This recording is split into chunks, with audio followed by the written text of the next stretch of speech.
Assalamualaikum dan salam sejahtera. Korang mesti tahu kan dekat Iridium ni sekarang kita dah ada ISO 9001. Korang nampak ni, dia adalah minyak hitam, minyak enjin lah. Sekarang ada cara-cara macam mana nak buka dia kan.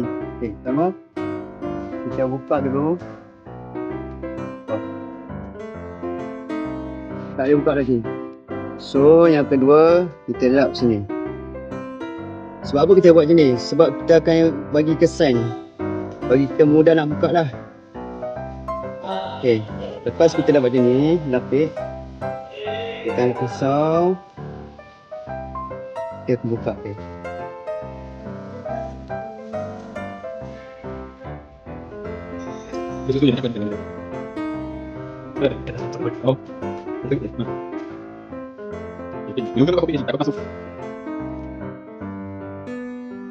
Nampak? So hasil dia kerja ni, nampak? Lawa je, nampak? So ni step penting lah. So korang kena ambil kain, kau kena lap sini. Persoalan ni, kenapa saya kena buat macam ni? Kenapa? Cuba tanya kenapa? Kenapa awak sampai berkisah macam ni, Encik Daniel? Sebab bila serpihan yang ada dekat ni masuk dalam minyak enjin, disebabkan kita potong tak betul, serpihan-serpihan dia akan masuk dalam minyak. Lepas tu minyak ni akan masuk ke dalam kereta.